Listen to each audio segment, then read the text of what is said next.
Product. আপনার সুন্দর নিচে সাজান বিশ্বমানের প্রোডাক্ট দিয়ে। এক ক্লিকে ঘরে বসেই কিনুন oiko.com.bd থেকে। 100% কোয়ালিটি পণ্যের নিশ্চয়তা দিচ্ছি আমরা আমাদের অনলাইন মার্কেটে। আমাদের আনপ্যারালাল কাস্টমার সার্ভিস এবং প্রোডাক্ট ডেলিভারি সার্ভিস নিয়ে আমরা আছি 24 ঘন্টা আপনার সাথে। 1,20,00,000 এসএমই উদ্যোক্তার পণ্য আলোকিত করুক বাংলাদেশের প্রতিটি ঘর। ঐক্য থাকলে সব সম্ভব। oiko.com.bd।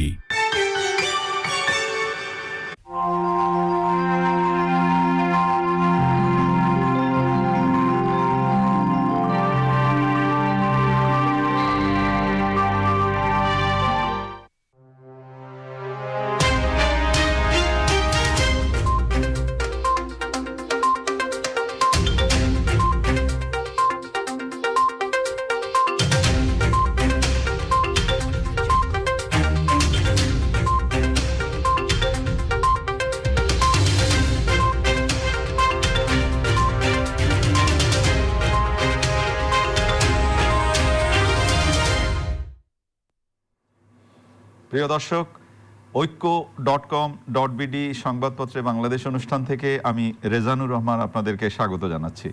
বিভিন্ন জাতীয় দৈনিকে প্রকাশিত খবরের বিশ্লেষণ নিয়ে আমাদের আজকের এই অনুষ্ঠানে অতিথি হিসেবে উপস্থিত আছেন সিনিয়র সাংবাদিক সুকান্ত গুপ্ত অলোক। দাদা স্বাগত। স্বাগত। শারদীয় দুর্গোৎসব চলছে, শুভেচ্ছা জানাই। আমরা কয়েকটা শিরোনাম পড়ি পত্রপত্রিকার, তারপর আপনার সাথে কথা বলি। প্রথম আলোর শিরোনাম, নির্বাচন কমিশন বৈঠক, সার্চ কমিটি গঠনের আগেই বিতর্ক। ঐক্যে নতুন ফর্মুলা দাঁড় করাচ্ছে বিএনপি। শিশুদের পরীক্ষামূলকভাবে টিকা দেওয়া শুরু আজ। কুমিল্লার ঘটনা খতিয়ে দেখছে সরকার। ইত্তেফাক শিরোনাম করেছে, জালিয়াতির সেই সব শাখা থেকেই দেওয়া হচ্ছে সিংহভাগ ঋণ। দুর্যোগ মোকাবিলায় দেশ আজ বিশ্বের কাছে আদর্শ, মাননীয় প্রধানমন্ত্রী বলেছেন। সমকাল শিরোনাম করেছে, কিডনির পৈতৃক ব্যবসা। 12 থেকে 17 বছর বয়সীদের পরীক্ষামূলক টিকাদান শুরু আজ। কুমিল্লায় নিরাপত্তা জোরদার, অযৌক্তিক মুনাফা চালের বাজারে। কালের কণ্ঠে শিরোনাম, দক্ষিণ এশিয়ায় তৃতীয় সর্বোচ্চ প্রবৃদ্ধি হবে বাংলাদেশে। সংক্ষিপ্ত পরিসরে মাধ্যমিকের বার্ষিক পরীক্ষা, ভুল রেফারিংয়ে কাঁদালো বাংলাদেশকে। জনকণ্ঠের শিরোনাম, ই কমার্সের পথে এপ কমার্স। ছলচাতুরিতে টোপ। বাংলাদেশ প্রতিদিন, জিডিপিতে আবারও ভারতকে ছাড়িয়ে যাবে বাংলাদেশ। লুটপাটের টার্গেট ছিল 332 কোটি টাকা। আমাদের সময় শিরোনাম করেছে, কি রেখে যাবে হুদা কমিশন। জায়েদে দিনের শিরোনাম, সমন্বয়হীনতার গেরোয় বাড়ছে যানজট। ঝুঁকি মোকাবেলা করে উন্নয়ন অব্যাহত রাখতে হবে মাননীয় প্রধানমন্ত্রী। ভোরের কাগজের শিরোনাম, যুদ্ধাপরাধীদের বিচারে স্থবিরতা। জামালদের স্বপ্ন ভেঙে দিল নেপাল। মানবজমিন শিরোনাম করেছে, মনোনয়ন নিয়ে ক্ষোভ বাড়ছে আওয়ামী লীগের তৃণমূলে। জাতীয় প্রেস ক্লাবে রাজনৈতিক সমাবেশ কর্মসূচি বন্ধ।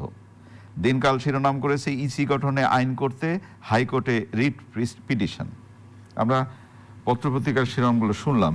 আপনাকে শুরুতেই শারদীয় দুর্গোৎসবের শুভেচ্ছা জানিয়েছি। আজকে নবমী, কালকে বিজয়া দশমী। সবকিছু মিলে কেমন কাটলো আপনার উৎসব, শারদীয় দুর্গোৎসব? না, পুজো তো ভালোই হচ্ছে। হ্যাঁ, বেশ এবার ঘনঘটা বেশি।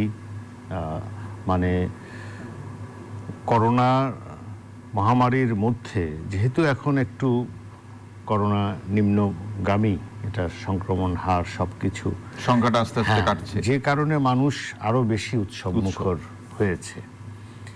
সেই উৎসব মুখরতা কিন্তু সবাইকে ছুঁয়েছে, সেটি খুবই ভালো খবর। এবং অষ্টমী কালকে বেশ জাঁকজমকের সঙ্গী হয়েছে। আজকে মহানবমী, মানে আজকের দিনেই আসলে যতই দিন গড়াবে ততই কিন্তু বিদায়ের সুর বেজে উঠবে শারদ উৎসবে, কেননা এর পরের দিনেই বিজয়া দশমী। কিন্তু এর মধ্যে দুর্গোৎসবের মধ্যে একটি ঘটনা আমার মনে হয় যে সবার মধ্যে ব্যাপকভাবে রেখাপাত করেছে, সেটি কুমিল্লায় যা ঘটেছে। কিন্তু তারপরও আমরা তো বলবো যে প্রশাসন, সরকার খুব তাৎক্ষণিকভাবে তারা পরিস্থিতি নিয়ন্ত্রণে আনতে পেরেছেন। যদিও পরিস্থিতি নিয়ন্ত্রণে আনতে পেরেছেন, কুমিল্লা এখন থমথমে, পরিস্থিতি নিয়ন্ত্রণে আছে, শান্ত আছে, কিন্তু ঘটনার যে ক্রিয়া প্রতিক্রিয়াগুলো সঙ্গে সঙ্গে যে ঘটে যায় সেটা কিন্তু অনেক জায়গায় ঘটে গেছে। সেটা কুমিল্লার হাজীগঞ্জেই ঘটেছে, চাঁদপুরের হাজীগঞ্জে, বাঁশখালীতে ঘটেছে। তবে আশার কথা যে এটা সরকার একটা পরিস্থিতি নিয়ন্ত্রণে এনেছে এবং একটা কার্যকর তড়িৎ ব্যবস্থাও নিয়েছে। কিন্তু এখানে আমি একটু শুধু কথাটা বলতে চাই যে এই যে যখনই আমাদের যে কোনো উৎসবকে কেন্দ্র করে ষড়যন্ত্র এবং ঘাপটি মেরে থাকা কিছু অপশক্তি কিছু ঘটাতে চায়, এটি কিন্তু বারবার প্রকাশ হচ্ছে। এই ঘটনা থেকে আমাদের একটু সতর্ক থাকতে হবে এবং এরকম ঘটনাগুলো আপনি পেছনের যত ঘটনাই ঘটেছে সেই ঘটনাগুলো যখন আইনের আওতায় আসে, এটি যখন বিচারিক প্রক্রিয়ায় যায়, সেটির ক্ষেত্রে কিন্তু সেটিকে ত্বরান্বিত করতে হবে। যদি বিচারটি হয়, আইনি প্রক্রিয়াটি যদি ঠিকমতো হয়, আমাদের সামনে দৃষ্টান্ত থাকে এই অপশক্তি পাবে না, সাজা হয়েছে, তখন কিন্তু এই ঘটনাগুলো এবং সেটির কিন্তু সামাজিক প্রতিক্রিয়া হবে, ক্রিয়া প্রতিক্রিয়া হবে এবং সমাজের আমাদের মধ্যে যে সম্প্রীতির মূল যে সুরটি সেটি তখন রক্ষা পাবে। অনেক অনেক ধন্যবাদ। আমাদের এই সম্প্রীতির কথা বললেন, এটাই তো উৎসব মানে যখন আসে আসলে আমরা সবাই মিলেই কিন্তু উৎসবটা করি, ধর্ম যার যার, উৎসব সবার। আমরা একটু শিশুদের প্রসঙ্গে আসি। আজকে পত্রপত্রিকার শিরোনাম আছে যে আজকে ধরেন 12 থেকে 17 বছর বয়সীদের পরীক্ষামূলক টিকাদান শুরু এবং মানিকগঞ্জের একটি হাসপাতালে আজকে প্রায় 50 থেকে 100 বাচ্চার উপরে এই টিকা প্রয়োগ করা হবে এবং 10 থেকে 14 দিন তাদেরকে পর্যবেক্ষণে রাখা হবে। এরপর সারা দেশে স্কুল পর্যায়ে ছেলে মেয়েদের টিকা দেওয়া হবে। এটি একটি আলাদা এই সময়ের একটি অর্জন এবং একটি প্রত্যাশার জায়গা, কি মনে হয়? অবশ্যই এটি আমরা যে ভ্যাকসিনেশন প্রোগ্রামে গিয়েছি, যে টিকাদান কার্যক্রমে আমরা যুক্ত হয়েছি বাংলাদেশ, সেটির মধ্যে এটি একটি বড় একটি উল্লম্ফন, কিন্তু একটি বিরাট অ্যাডভান্সমেন্ট যে আমরা চারদিক পর্যবেক্ষণ করে অন্যান্য দেশের অভিজ্ঞতা নিয়ে বিশ্ব স্বাস্থ্য সংস্থার পর্যবেক্ষণ, তাদের অনুমতির পর আমরা শিশুদের ভ্যাকসিনেশনে যাচ্ছি। এটা খুব বিরাট একটি মানে স্টেপ। এখন আজকে যেটি শুরু হচ্ছে সেটি পাইলট, একেবারেই পরীক্ষামূলক। আমরা হয়তো 100-200 বাচ্চাকে দিয়ে আমরা এটি পর্যবেক্ষণে দেখতে চাই এবং তাদের জন্য যে ভ্যাকসিনটা চুজ করা হয়েছে ফাইজার, সেটাও পৃথিবীর বিভিন্ন দেশে কিন্তু বাচ্চাদেরকে প্রয়োগ করা হয়েছে। এখন পর্যন্ত রেজাল্ট পজিটিভ। কেননা আপনি ভ্যাকসিনেশনকে ওই শিশুদের পর্যায়ে নিতে না পারলে আমাদের যে প্রাত্যহিক যে জীবনযাত্রা, যে এই যে শিশুরা যে স্কুলে যাবে, স্কুলকে কোলাহল মুখর করতে হবে। স্কুল এখন সেটা তো জরুরি, স্কুল মানেই তো আনন্দের জায়গা, কোলাহল মুখর জায়গা। এখন স্কুলে ভয় ভীতি নিয়ে যেতে পারলে হলো, হ্যাঁ, তো সেটা কাটাতে হবে। আমরা আশা করি যে আজকের এই শুভ দিনটা সামনের দিকে আরো আনন্দ ছড়িয়ে দেবে। একটি সংবাদ নিশ্চয়ই খেয়াল করেছেন যে জিডিপিতে পাশের দেশকেও ছাড়িয়ে যাচ্ছে বাংলাদেশ। আমি ব্যক্তিগতভাবে মনে করি জিডিপিতে ছাড়িয়ে গেল, এটা যেমন একটা অর্জন, কিন্তু তার সাথে আমাদের যে মানে অন্যান্য যে অর্জনগুলো, যে দুর্নীতি, তারপরে অন্যান্য অপরাধ, সেই জায়গা থেকে আমরা কতটা উন্নতি করছি বলে মনে হয় আপনার? সেটা হচ্ছে না, সেটা কিন্তু দুর্নীতির শাখা প্রশাখা কিন্তু গজাচ্ছে। তার মানে ব্যাপারটা এরকম না যে জিডিপি বাড়লেই, এইটা যদি এইদিকে যদি উপসর্গগুলো থাকে তাহলে তো আর কাজের কাজ বলে কিছু হবে না মনে হয়। না, অবশ্যই না। কেননা জিডিপি বাড়ছে, সেটির কিছু সূচক আছে, কিন্তু এই জিডিপি, আমাদের জীবনমানের উন্নয়ন, আমাদের ক্রয় ক্ষমতার উন্নয়ন, এগুলি যতই হচ্ছে, সঙ্গে সঙ্গে বৈষম্য আছে, কর্মসংস্থানের ঘাটতি আছে। সেই জায়গাগুলো যখন সৃষ্টি হচ্ছে এবং আমরা যে একটা বিশ্বজুড়ে যে অতিমারির মধ্য দিয়ে গেছি, এই সময়টাই তো অর্থনীতি সংকুচিত হয়েছে। সেই অর্থনীতি সংকুচিত হয়েছে এবং সেই সংকুচিত অর্থনীতির মধ্যে যারা ব্যবসায়ী গোষ্ঠী যারা আছে, যারা সবসময় এই লাভ ক্ষতির হিসাবটা করে, তাদের মধ্যে যখন এরকম একটি সংকটজনক পরিস্থিতি হয়, তাদের মধ্যে তো ইনোভেটিভ আইডিয়া আছে, তারা কিন্তু তখন ওই দুর্নীতির শাখা প্রশাখা আরো নতুন নতুন শাখা প্রশাখা বের তৈরি করার হয়। চেষ্টা করে। হ্যাঁ, এবং দেখেন এই যে মানে প্রযুক্তি আমাদের কাছে এই কোভিডকালীন সময়ে, কোভিডকালীন যে ই কমার্সের যে জালটা ছড়িয়েছিল, সেই জালের মধ্যে দেখেন কত হাজার কোটি টাকা কিন্তু দুর্নীতি। এবং আজকের শিরোনাম পড়লাম আমি ঠিক ওইভাবে, ই কমার্সের জায়গায় আবার আরেকটা এফ কমার্স এসেছে। এটা এখন মানে যখন জিনিসটা হয়ে গেল, ছড়িয়ে গেল সারা দেশে সবকিছু, আমরা এটার মধ্যে লাফিয়ে পড়লাম, ততক্ষণ পর্যন্ত কোনো রুলস রেগুলেশন নাই, আমরা চিন্তা করিনি। এবং এটা আপনাকে ধরিয়ে দেওয়ার জন্য যে এই যে বিস্ময়কর ভাবে 1.5 লাখ টাকার জিনিস 50 লাখ 60 লাখ টাকায় দেওয়ার প্রতারণা শুরু হলো, এটা নিয়েও কিন্তু কোনো আলোচনা আমরা কেউ তুললাম না, যে এটা কি করে দেয় সেই জায়গাটাও কিন্তু আমরা আলোচনা তুললাম না। হ্যাঁ, এবং আমি ওইটাই বলছি যে যখন একটি ই কমার্স এটি আমাদেরকে সাহায্য করেছে অবশ্যই, এবং এটা এই সময়ের কিন্তু দাবি, এই সময়ের কিন্তু এটা চূড়ান্ত রকমের দাবি, আমি বাড়িতে বসে সবকিছু পাচ্ছি, হ্যাঁ, সবকিছু আমার দোরগোড়ায় চলে আসছে, এটাই কিন্তু খুব যুগের দাবি। এখন সেখানেই তো নজরদারিটা হতে হবে বেশি করে। আমাদের কম্পিটিটিভ কমিশন আছে, আমাদের মনিটরিং কমিশন আছে, সবই আছে, কিন্তু তারা কিন্তু, এবং এই যে আপনি বললেন যে MLM যে সুযোগটি হচ্ছে, এই ব্যবসার মধ্যে যে MLM ঢুকে গেছে, যেটি আমাদের আইন বিরুদ্ধ, তো সেখানে আমরা কিন্তু কোনো রেগুলেশন করতে পারি না, যে কারণে ওটার ফাঁক দিয়ে, ওই ফাঁক ফোকর দিয়ে কিন্তু এই হাজার হাজার কোটি টাকার কিন্তু আমরা সবকিছু বসে গেছে। প্রায় 1.5 মাস 2 মাস ধরে এটা আলোচনা হচ্ছে, আমরা আশা করি যে এর একটা সমাধান হবে। আপনাকে একটা চমৎকার খবর শোনাই আমি, এই খবরটা কয়েকদিন ধরে আলোচনা হচ্ছে, কিডনি, এবং এখানে শিরোনামটা হচ্ছে কিডনিও পৈতৃক ব্যবসা হতে পারে। এবং এই রিপোর্টের যেটা বলা হচ্ছে যে ভদ্রলোক পৈতৃক ব্যবসা শুরু করেছেন, তিনি নিজের কিডনিটা বিক্রি করেছিলেন, 4 লাখ টাকায় কিডনিটা তার নির্ধারণ হয়েছিল, তাকে 2 লাখ টাকা দেওয়া হয়েছে, কিন্তু কিডনিটা নেওয়ার পরে আর বাকি 2 লাখ টাকা দেওয়া হয় নাই। পরে সে এই চক্রের মধ্যে ঢুকে সে কিডনি ব্যবসা শুরু করেছে, এবং তারপরে এখন সে অসুস্থ, তার ছেলে এখন সেই কিডনি ব্যবসা করে। ওই ভদ্রলোক যাদের সাথে ব্যবসা করতো, ছেলে কিন্তু অন্যদের সাথে ব্যবসা করে। তার মানে কিডনিও পৈতৃক ব্যবসা হতে পারে, আপনার কাছে মনে হয়? এটা তো সমাজের আরেকটা দিকও তো নির্দেশ করছে যে আমরা কোথায় আছি, যে আমাদের দুর্দশা, আমরা কোন জায়গায় কোথায় ঢুকে পড়েছি। যে ঠিক আছে, আমার অসহায়ত্ব, আমার শারীরিক সমস্যা, সেই কারণে আমি আমার পরিবারেরই আরেকজন বা আমার আত্মীয় স্বজনদের মধ্যে আরেকজনকে কিন্তু আমি কিডনি দিতে চেয়েছিলাম। হ্যাঁ, তখন এটা কিন্তু উপমহাদেশে তো আছে, বিশ্বজুড়েই এই ব্যবসাটি আছে, কিন্তু এই যে অঙ্গ প্রতিস্থাপনের যে ব্যবসা, সেটার মধ্যে নেক্সাস আছে, চক্র আছে। কিন্তু দাদা, বিষয়টা যেটা হচ্ছে, এই ব্যবসাটা আছে, কিন্তু রিপোর্টে যেটা হয় যে আপনি 2 লাখ টাকার কিডনি নিলেন, সেই কিডনিটা চক্রে চক্রে চক্রে নানাভাবে নিয়ে যায়, সেটা 20 লাখ টাকা 50 লাখ টাকা পর্যন্ত বিক্রি করছে।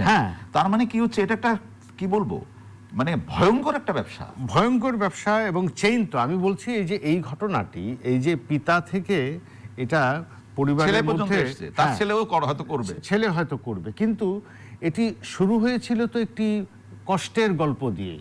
সেই কষ্টের গল্পের মধ্যে সে কিন্তু প্রতারণার মধ্যে পড়েছে, প্রতারণার মধ্যে পড়ে সে ওটাকেই তার জীবিকার ধরন ধরে নিয়েছে, মনে করে যে ঠিক আছে, আমার পিতা প্রতারিত হয়েছে, 4 লাখের জায়গায় 2 লাখ পেয়েছে, সে এখন শয্যাশায়ী, ঠিক আছে, কিন্তু আমি যদি সেই জায়গায় নতুন করে কোনো কিছু করতে পারি, বা যাদেরকে আমি চিনি জানি তাদের সঙ্গে যদি আমি নেটওয়ার্কিংটা করতে পারি, এবং আমি যদি এরকম আরও কাউকে খুঁজে বের করি, আমি নিশ্চয়ই হয়তো প্রতারিত হব না। সেটা মানে এই যে লোভ, মানে দুরবস্থা, দুঃখ, কষ্টের মধ্যে লোভ, প্রতারণা, চিট, সবকিছু মধ্যে কিন্তু এই জায়গাতে সবচেয়ে প্রতারিত হচ্ছে গ্রামের সহজ সরল মানুষ। যে সহজ সরল মানুষটিকে নানাভাবে প্রলোভন দেখানো হচ্ছে, তুমি এই টাকা দিয়ে কিডনিটা বিক্রি করো, তারপরে অনেকে সেই টাকাটা পর্যন্ত পাচ্ছে না, এবং কিডনিটা পাওয়ার পরে তার সাথে তুচ্ছ তাচ্ছিল্য ব্যবহার করা হচ্ছে। এবং আপনি যেটা বললেন এটার সাথে একমত যে হ্যাঁ, এটি খুব কার্যকরী একটা ব্যাপার, যে কিডনি মানুষের শরীরে স্থাপন হবে, এবং যেটা বললেন অঙ্গ প্রত্যঙ্গের ব্যাপারেও মানুষের একটা ব্যবসা জড়িত আছে, কিন্তু সেই ব্যবসাটা মানুষকে যেন নিগৃহীত, একেবারে নিষ্পেষিত না করে, সেই দেখভাল করার দায়িত্ব বোধ করি রাষ্ট্রের। এবং আপনি জাস্ট একদিন আগের যে খবর, যে ফেসবুকে গ্রুপ খুলে কিন্তু এই ব্যবসা করা হয়েছে। একটি রিপোর্ট হয়েছে যেটা হলো কি রেখে যাবে হুদা কমিশন। সার্চ কমিটি নিয়েও নানা ধরনের প্রশ্ন হচ্ছে, তা এটা তো নিশ্চয়ই কতদিন ধরে আলাপ হচ্ছে, আপনি ফলো করছেন। এই যে প্রশ্নটা, কি রেখে যাবে হুদা কমিশন, আপনার কি মনে হয়? কি রেখে যাবে হুদা কমিশন, এটা প্রথমেই বলতে হবে যে আসলে রেখে যাবে একটি ভঙ্গুর নির্বাচন ব্যবস্থা, যে নির্বাচন ব্যবস্থার প্রতি মানুষের আগ্রহ, আস্থা, বিশ্বাস দিনে দিনে কমছে, সেরকম একটি। তো সেখান থেকে উত্তরণ ঘটানোর জন্য আমি যে বলছি যে হুদা কমিশন, এখন কমিশন তো হলো যৌথ একটি বিষয়, সেই যৌথভাবে নির্বাচন কমিশন কিন্তু এই হুদা কমিশন কোনো ভাবমূর্তি তৈরি করতে পারেনি। হ্যাঁ, ভাবমূর্তি তৈরি করতে যে কারণে আপনি দেখবেন যে ওখানে অন্তত একজন নির্বাচন কমিশনার, তিনি তার আলাদা অবস্থান নিয়ে কিন্তু কথা বলার চেষ্টা করছেন, এবং তারও একসঙ্গে মেয়াদ শেষ হচ্ছে। কাজেই হুদা কমিশন বলে আমি যে 5 জনকে বোঝাচ্ছি, সেই 5 জন তারা একক সত্তা হিসেবে, তারা একটি ইউনিটারি একটি প্রতিষ্ঠান হিসেবে তারা আমাদের সামনে ভাবমূর্তি কিন্তু গড়তে পারেননি। এখন যে নির্বাচন কমিশন যেভাবে গঠন হবে, যে কথা বলা হচ্ছে, মানে আমরা যে একটি প্রক্রিয়ার মধ্যে ঢুকেছি, সার্চ কমিটি, এই যে যেমন বলা হচ্ছে সার্চ কমিটি গঠনের আগে বিতর্ক শুরু। এখন বিতর্ক সেটি তো ভালো জিনিস, রাজনৈতিক বিতর্ক হতে পারে, রাজনৈতিক মত বিনিময় হোক, মতভিন্নতা হোক, কিন্তু সেটিকে গ্রাহ্য করতে হবে। সেই গ্রাহ্য করে তারপরে এই সার্চ কমিটির অনুসন্ধান কারা করবে। আমরা দেখছি যে একটি গোষ্ঠী, তারা একটি আইনের খসড়া সামনে এনেছেন, আর আমাদের আইনমন্ত্রী বলছেন যে যেভাবে সার্চ কমিটি করা হয়, যেভাবে এটি ফাংশন করে, সেটি মোটামুটি আইনের কাছাকাছি। কিন্তু সার্চ কমিটি আমাদেরকে এর আগের বার যে হুদা কমিশন দিয়েছে, সেই হুদা কমিশনের পরে আমরা যে এখন বলছি যে 5 বছরে আমরা কি পেলাম, সেই এরকম সার্চ কমিটি দিয়ে আমরা আরেকটি হুদা কমিশন পেতে চাই না। এটা হলো মূল 5 বছরে আবার আমরা কি পেলাম, হ্যাঁ, আমরা আবার সেই প্রশ্ন আবার রাখতে চাই না। তো সেই জায়গায় যেন সরকারের নজর থাকে।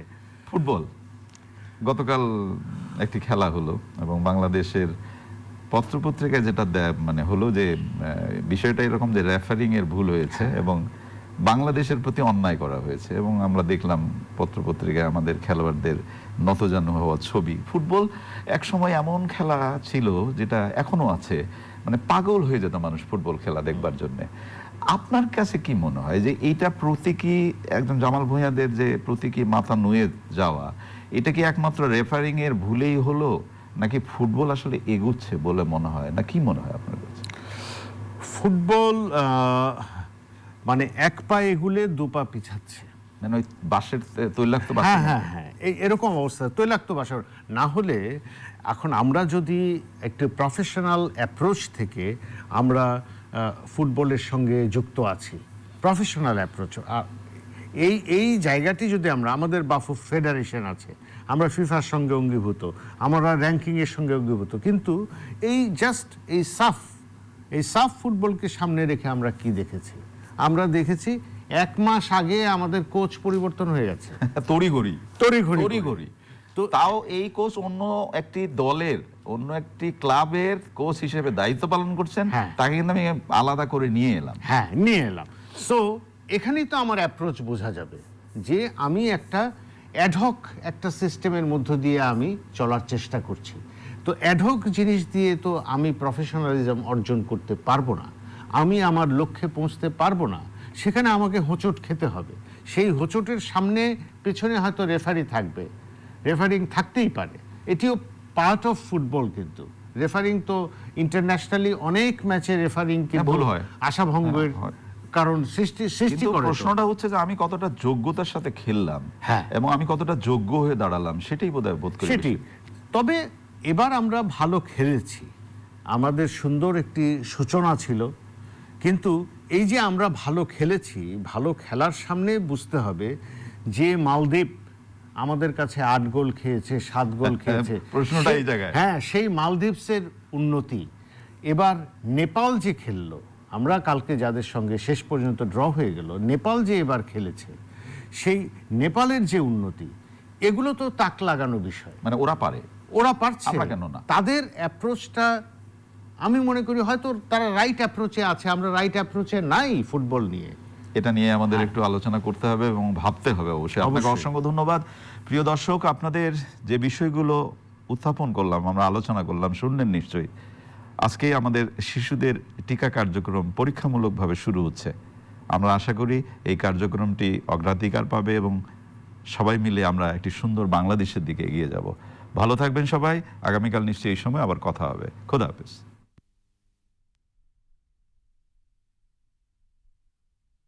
বাংলাদেশের হ্যান্ডিক্রাফটের ডিমান্ড সারা বিশ্ব জুড়ে। Basket, laundry basket, bowl, seagrass cat basket, jute placemat, পাম্প fibre placemat, magazine tray, storage basket, এমন সব পরিবেশ বান্ধব বিশ্বমানের পণ্যে সাজান আপনার ঘর। এক ক্লিকে পণ্য কিনুন ঘরে বসে oiko.com.bd থেকে। 100% কোয়ালিটি পণ্যের নিশ্চয়তা দিচ্ছি আমরা আমাদের অনলাইন মার্কেটে। আমাদের আনপ্যারালাল কাস্টমার সার্ভিস এবং প্রোডাক্ট ডেলিভারি সার্ভিস নিয়ে আমরা আছি 24 ঘন্টা আপনার সাথে। 1,20,00,000 এসএমই উদ্যোক্তার পণ্য আলোকিত করুক বাংলাদেশের প্রতিটি ঘর। ঐক্য থাকলে সব সম্ভব। oiko.com